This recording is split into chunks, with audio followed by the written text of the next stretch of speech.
केंद्र सरकार के कृषि बिल और अन्य मांगों को लेकर समाजवादी पार्टी के कार्यकर्ताओं ने जोरदार प्रदर्शन किया। सड़कों पर उतरकर बवाल काटा गया, सरकार के खिलाफ आवाज बुलंद की। लखनऊ, कानपुर, गोरखपुर में यही नजारा था। उन्नाव, अमेठी, बुलंदशहर से ऐसी तस्वीरें सामने आईं। वाराणसी, गाजियाबाद, मुजफ्फरनगर, आगरा में बार बार यही दोहराया गया कि यह नया नहीं बल्कि काला कानून है। सरकार उद्योगपति और पूंजीपतियों के हित में काम कर रही है। वहीं सरकार की तरफ से बार बार यही कहा जा रहा है कि किसानों को भड़काया जा रहा है। जब मंडी व्यवस्था चालू रहेगी, जब एमएसपी सिस्टम चालू रहेगा, जब खरीदार खोजने कहीं नहीं जाना पड़ेगा, जब नए प्रावधानों से बाजार में स्पर्धा बढ़ेगी, तो किसान विरोधी कैसे हुआ यह बिल? एसपी के साथ साथ कांग्रेस और लेफ्ट पार्टियां ये क्यों कहने में लगी हैं कि जमाखोरी और महंगाई बढ़ जाएगी? ये क्यों कहा जा रहा है कि किसानों की बजाय बिचौलियों को फायदा होगा? क्या यही देश के अन्नदाता के साथ न्याय है? क्यों ये बवाल है? आखिर बिना बात के शुरू किया गया महाभारत कैसे आगे बढ़ रहा है? एक रिपोर्ट आपको दिखाते हैं, फिर अपने खास मेहमानों के साथ इस चर्चा को आगे बढ़ाएंगे।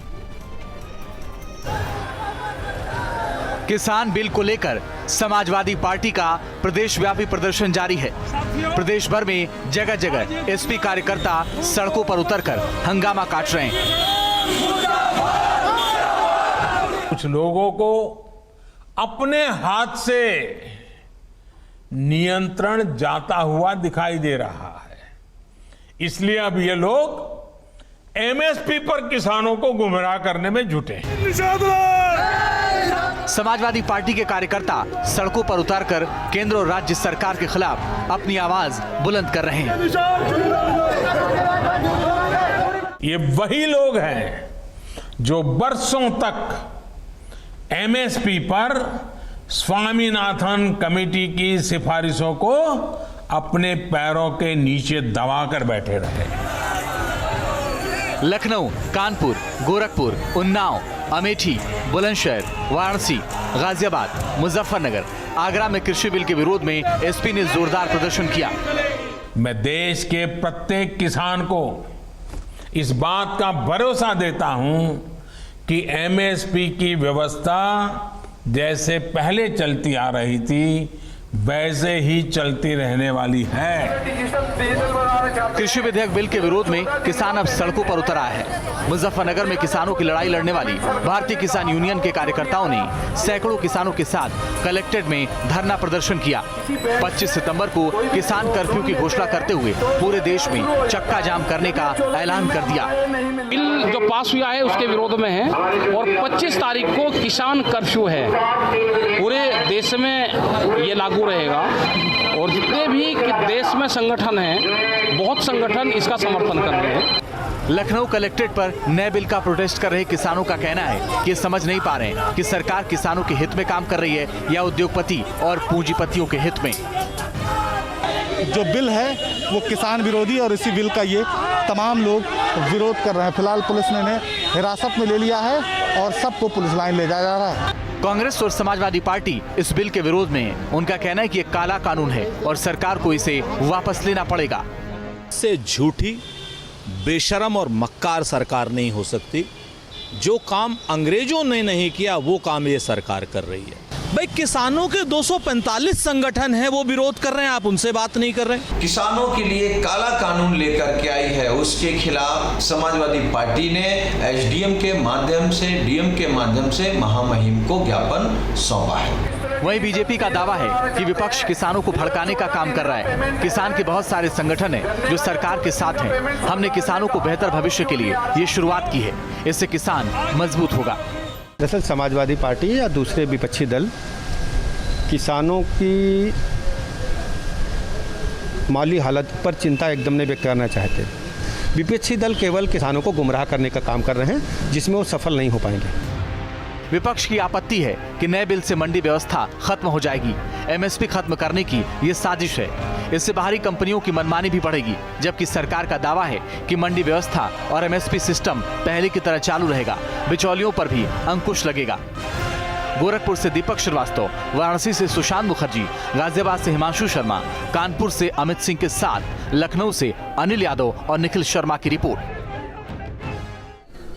और इसी पर बात करने के लिए मेरे साथ सुरेंद्र राजपूत जी जुड़ रहे हैं, राष्ट्रीय प्रवक्ता है कांग्रेस के। आईपी सिंह साहब जुड़ रहे हैं, राष्ट्रीय प्रवक्ता है समाजवादी पार्टी के। कृष्णवीर चौधरी साहब हमारे साथ जुड़ रहे हैं, वो कि किसान नेता हैं और साथ ही गौरव गिटोली साहब जुड़ गए, नेता हैं बीकेयू के। और मेरे साथ थोड़ी देर में विजयपाल सिंह साहब जुड़ेंगे, मेंबर ऑफ पार्लियामेंट हैं और पूर्व राष्ट्रीय अध्यक्ष हैं बीजेपी किसान मोर्चा के।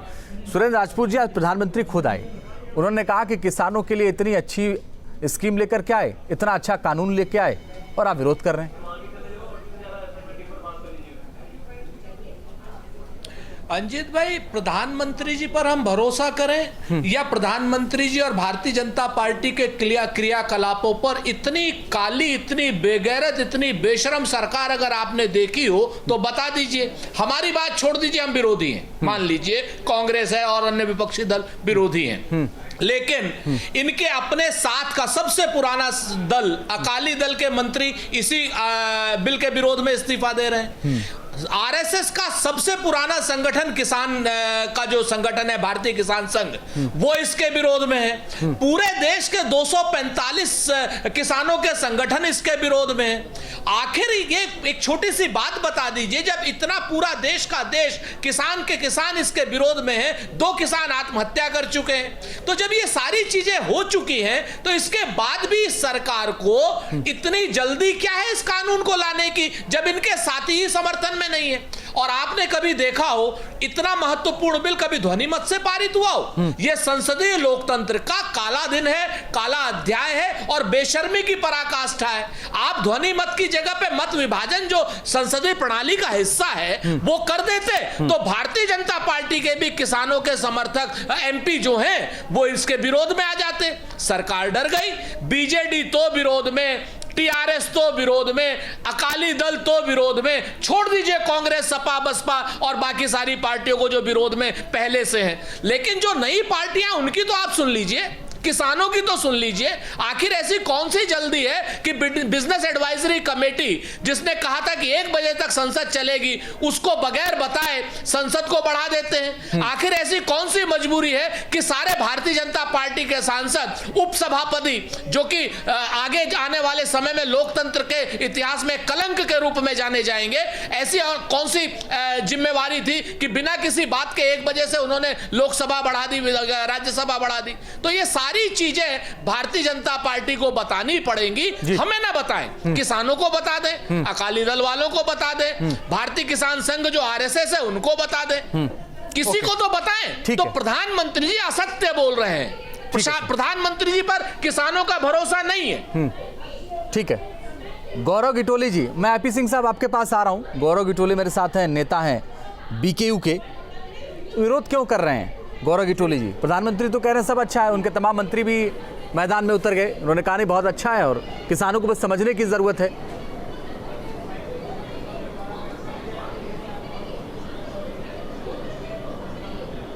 देखिए हमारा कहना ये है कि अगर पहली तो बात ये हिंदुस्तान कृषि प्रधान देश है और ये किसानों के लिए काला दिन है। दूसरी बात, माननीय प्रधानमंत्री जी अगर ये बात कह रहे हैं तो हम उनसे ये पूछना चाहेंगे कि आपने किसी किसान संगठन को, किसी किसानों के प्रतिनिधि मंडल को से कोई सुझाव लेना नहीं समझा? कोरोना काल में आनन फानन में ये किसान विरोधी जो अध्यादेश आप लाए हैं, और इसमें सबसे बड़ी बात मेरा कहना यह है कि सबसे बड़ी बात इसमें यह है कि एमएसपी आप खत्म करने जा रहे हैं। आप टीवी पर आकर कह रहे हैं, मन की बात में आकर कह रहे हैं कि एमएसपी खत्म नहीं हो रही, तो हमारा कहना यह आप मेंशन करते ना बिल में कि कोई एमएसपी खत्म। आपने बिल में कोई मेंशन नहीं करा, आप मेंशन बिल में करते कि हम कोई एमएसपी खत्म नहीं करेंगे। और भाई साहब वो बार-बार वही कह रहे हैं, वो बार-बार यही कह रहे हैं कि एमएसपी सिस्टम चालू रहेगा, एमएसपी सिस्टम से कोई छेड़छाड़ नहीं हो रहा है। जी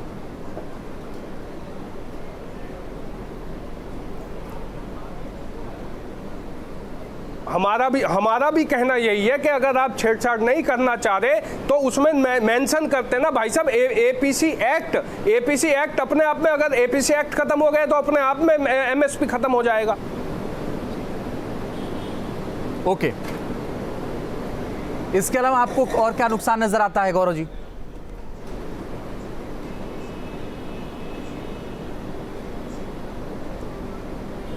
स्टॉक अनलिमिटेड स्टॉक कर दिया।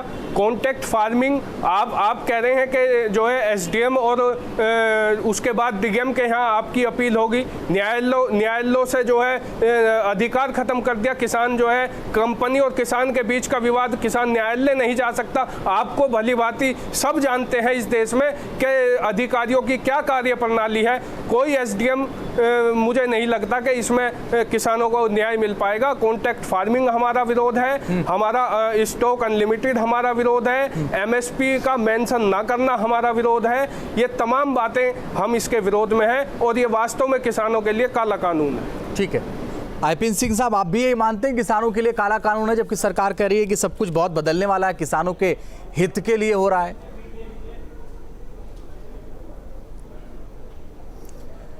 देखिए, जो ये किसान विरोधी अध्यादेश भारतीय जनता पार्टी राज्यसभा और विधान परिषद में बिना बहुमत के ध्वनिमत के झूठ से पास करने का काम किया है, लोकतंत्र की हत्या की है। राज्यसभा विधान परिषद में भारतीय जनता पार्टी को बहुमत नहीं था, सिर्फ शोरगुल में इस अध्यादेश को पास करने का काम किया है। आज वो सबसे ज्यादा किसान हितैषी बन रहा है जिसने कभी खेत में एक कदम न चला हो, खेत में उतरा ना हो, खेत की मेड़ी न जानता हो, वो किसानों के फायदे गिना रहा है। ये वो लोग हैं जिन्होंने ग्रेजुएशन नहीं किया, कॉलेज का मुंह नहीं देखा और छात्रों को रोजगार के मायने समझा रहे हैं। ये वो भारतीय जनता पार्टी झूठ और फरेब करने वाले उनके नेता श्री नरेंद्र मोदी जी की वो बातें मैं आपको याद दिलाना चाहता हूं। जब वो नोटबंदी लेकर आए तो देश की जनता से उन्होंने अपील किया, आप 50 दिन हमें दीजिए, देश की गरीबी दूर हो जाएगी, देश की भूखमरी दूर हो जाएगी, देश में जो आतंकवाद है वो समाप्त हो जाएगा और हर घर में हर व्यक्ति के जो जनधन का खाता खुला उसमें 15 लाख रुपए जाएंगे। इस तरह की बात करने वाले प्रधानमंत्री आज फिर देश की जनता से झूठ बोल रहे हैं और बीजेपी गुमराह कर रही है। आज जिस तरह से उत्तर प्रदेश में सभी तहसीलों पर जिस तरह से समाजवादी पार्टी के कार्यकर्ता और युवा और जनता उमड़ी है, वो कहीं न कहीं इस बात का संदेश है कि भारतीय जनता पार्टी के विरोध में आज पूरा उत्तर प्रदेश ही नहीं पूरा देश खड़ा हो गया है और देश की और उत्तर प्रदेश की जनता भारतीय जनता पार्टी को उखाड़ कर फेंक देगी। भारतीय जनता पार्टी के दुर्दिन शुरू हो गए हैं। जो हालात हैं, भारतीय जनता पार्टी लौटकर फिर से उन्हीं 2 सीटों पर पहुंचने वाली है। इसलिए इस काले कानून का समाजवादी पार्टी विरोध करती है। माननीय मुलायम सिंह यादव जिन्हें किसान नेता के रूप में पूरे देश में स्वागत है, आज भी वो किसानी से जुड़े रहे। चौधरी चरण सिंह देश के किसान नेता थे। आईपी सिंह साहब, मैं 2-3 पॉइंट आपसे समझना चाह रहा हूं, आपसे 2-3 पॉइंट समझना चाह रहा हूं आईपी सिंह साहब। एक तो ये कह रहे हैं कि एमएसपी चालू रहेगी, इसमें कोई दिक्कत नहीं है। वो कह रहे हैं कि बिचौलिए खत्म होंगे, बिचौलियों को फायदा नहीं होगा, इसमें सीधे किसानों को फायदा इससे मिलेगा। कौन कौन से पॉइंट है जिस पर आपका विरोध है? देखिए, बहुत साफ बात है। अगर जब ये अध्यादेश आया तब मक्के की कीमत 2200 रुपए कुंटल थी। आज मक्के की कीमत 1100 रुपए है। कहा गया एमएसपी? क्यों नहीं इस बात का ध्यान दिया गया? और सबसे बड़ी बात, ना भारत के गृह मंत्री ने कभी खेती करी है, ना भारतीय जनता पार्टी के जो आज भारतीय जनता पार्टी के देश के जो प्रधानमंत्री हैं खेती किसानी नहीं जानते। ये उत्तर भारत सर, आपकी बात से मैं सहमत हूं। लाखों परिवार है, मैं तो किसान का बेटा हूं। खेती करते हैं, खेत की मेड़ पर जाते हैं, ट्यूबवेल जाते हैं, अपने हाथों से दौरी करी, अपने हाथों से खेती करी है। और जो नेता 30 साल पहले अपने गांव छोड़कर राजनाथ सिंह जैसे लोग पलायन कर गए, लौट कर नहीं गए, कांग्रेस को भी भभौरा जो उनका चंदौली में वो नहीं गए। भारतीय जनता पार्टी उन्हें किसान नेता कहती है। अरे शर्म आती आती है कि वो लोग क्या बोलेंगे जिन्होंने कभी खेती नहीं की। अगर गन्ना और सरपत दोनों एक साथ रख दिए जाए तो फर्क नहीं बता सकते। वो लोग आज किसान नेता बनने की बात करते। शर्म आनी चाहिए। चुल्लू भर पानी में ऐसे नेता। सुरेंद्र राजपूत जी, मैं एक बात मुझे समझाइए कि कोई जरूरी है क्या जो किसानी किया रहे वही फैसला ले सकता है और कोई नहीं ले सकता? देखिए अंजित भाई, ये जरूरी नहीं है, लेकिन ये अपने आप में जो जरूरी है कि जो प्रधानमंत्री के पद पर और जो सत्ता में बैठा हो वो खरीफ और रबी की फसल में अंतर जाने।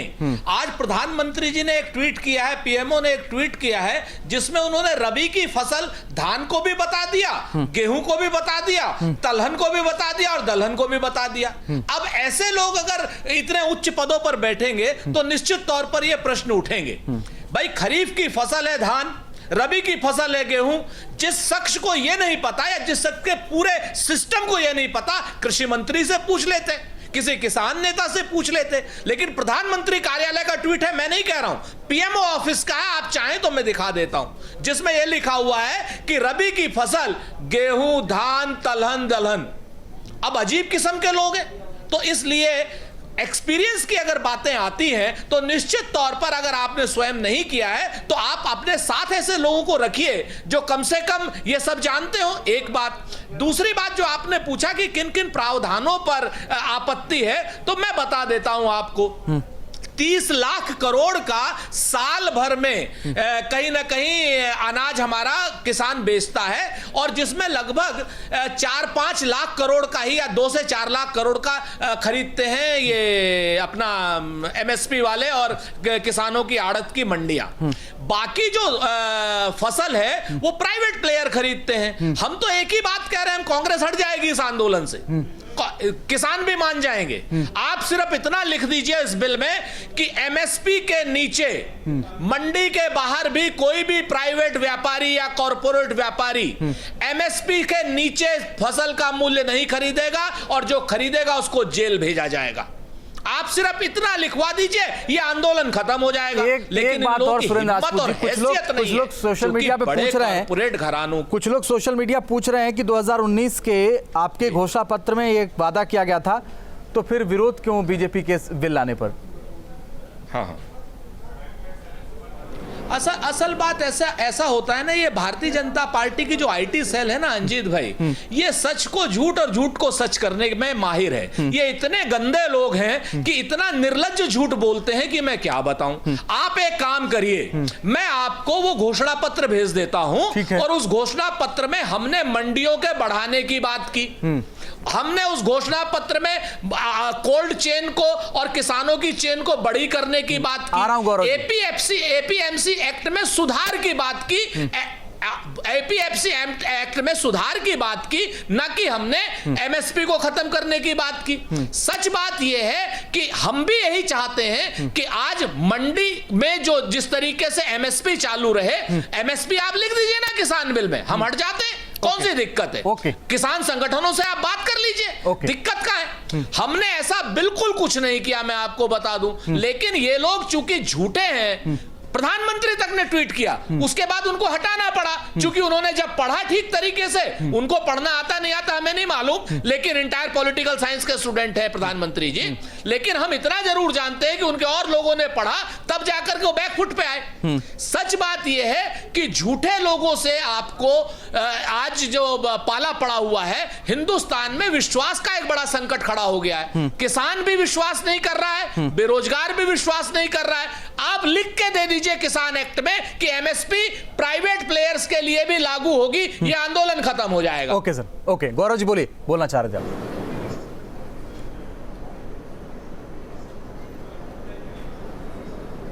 जी नहीं, मेरा कहना ये था कि घोषणा पत्र तो भारतीय जनता पार्टी के मैनिफेस्टो में था कि हम स्वामीनाथन की सिफारिश से लागू करेंगे, दोगुनी आमदनी करेंगे। आमदनी सवाई भी नहीं हुई और स्वामीनाथन की सिफारिशों का 6 साल में 2 चुनाव हो गए, कहीं अता पता नहीं है। किसान की खाद महंगी, किसान के डीजल महंगा, किसान की बिजली महंगी, किसान तो वैसे ही सब बर्बाद है। आप इस कानून को लाकर किसान को और बर्बाद करना चाह रहे हैं। और मैं कांग्रेस के प्रवक्ता जी से सहमत हूं कि आप मेंशन क्यों नहीं करते उसमें कि एमएसपी से नीचे जो है नहीं खरीद होगी। खरीद सुनिश्चित करिए एमएसपी पर और कानून बनाइए कि अगर कोई उससे नीचे खरीदेगा तो वो जेल जाएगा। ओके। और एक चीज मैं और आपसे कहना चाहता हूं कि माननीय मोदी जी, इस देश का किसान इस देश का पेट भरने का काम करता है और आप हाय जो इस किसान की जिसको लगी है वो आज तक उभर नहीं पाया। और अगर आप ये काला कानून नहीं वापस लेंगे तो इस देश के किसान की हाय आपको जरूर लगेगी, ये हमारा मानना है। सुरेंद्र जी जल्दी से संक्षेप में बोलिए, फिर आईपी सिंह साहब बोलेंगे। छोटी सी बात एक और कह रहा हूं, आज किसान विरोधी कितना बड़ा चेहरा सामने आया है इस सरकार का, फिर देख लीजिए। एक तरफ प्रधानमंत्री जी कह रहे हैं कि एमएसपी लागू रहेगी और एमएसपी से हम 2022 तक दुगनी कर देंगे किसान की आय।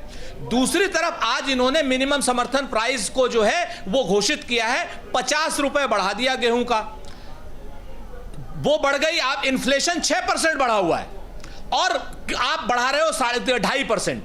सच बात यह है कि 75 रुपए तो नुकसान कर दिया आपने किसान का, उसकी एग्जिस्टिंग किसान की जो एमएसपी में। भाई कम से कम 150 रुपए से ज्यादा बढ़नी चाहिए थी। अगर आपको आज ही का मूल्य रखना है तो आपने बढ़ाए कुल 50 रुपए। आप इस चीज को देख ली, इसी से भारतीय जनता पार्टी का दोहरा चरित्र सामने आ जाता है। दोगला बोलूंगा तो गैर पार्लियामेंट्री हो जाएगा। ये दोहरे चरित्र के लोग हैं, कहते हैं ना कि इनसे कोई मिले भी तो मिले कैसे। ये दोहरी शहरियत रखता है, कभी चंबल में और कभी दिल्ली में मिलता है। तो सच बात ये दोहरी शहरियत के लोग हैं, चंबल के डाकू जैसे लोग हैं ये लोग। ठीक है, ओके। आईपी सिंह साहब विरोध कहां तक करेंगे? देखिए, एक बात याद दिलाना चाहता हूं, जब मोदी जी देश के प्रधानमंत्री बने तो उन्होंने बहुत ही डंके की चोट पर कहा कि 2022 तक इस देश के किसानों की आय दोगुनी हो जाएगी। 2022 में एक वर्ष बचा है, कभी आप 10 रुपए बढ़ा देते हैं, कभी आप 50 रुपए बढ़ा देते हैं। आपने, भारतीय जनता पार्टी ने देश के किसानों को और युवाओं को ठगने का काम किया है। आज संपत्ति अगर किसी की बढ़ी है तो किसानों की संपत्ति, मजदूरों की संपत्ति नहीं बढ़ी है। अगर संपत्ति किसी की बढ़ी है तो मोदी जी के मित्र अंबानी की संपत्ति बढ़ी है। मोदी जी के मित्र अडानी, जिसके जहाज से मुख्यमंत्री से लेकर प्रधानमंत्री बनने तक घूमा करते थे, उस अडानी की संपत्ति लाखों करोड़ तक पहुंच चुकी है। देश की इकोनॉमी -23.9% नीचे है, लेकिन मुकेश अंबानी की संपत्ति 15 लाख करोड़, मतलब जो 65,000 करोड़ दोनों भाई की संपत्ति थी, वो बढ़ते बढ़ते एक भाई की संपत्ति 15 लाख करोड़ तक पहुंच गई और दुनिया में दूसरे तीसरे नंबर पर पहुंचाने का काम किया। देश का जवान, किसान, छात्र, युवा बेरोजगार है, 15 करोड़ से ज्यादा लोग बेरोजगार हैं। उस तरफ प्रधानमंत्री जी का ध्यान नहीं है, लेकिन प्रधानमंत्री जी को अमेरिका के राष्ट्रपति के बराबर का आधुनिक जहाज चाहिए। आईपी सिंह साहब, मैं माफी के साथ आपको बीच में रोक रहा हूं। साथ ही आप सबसे माफी कि बीजेपी के पार्लियामेंट मेंबर जुड़ने वाले थे, नेटवर्क की वजह से नहीं जुड़ पाए, वरना संभवतः सारे सवालों का जवाब आता। बहुत बहुत शुक्रिया आप सबका हमारे साथ जुड़ने के लिए, इस चर्चा में शामिल होने के लिए।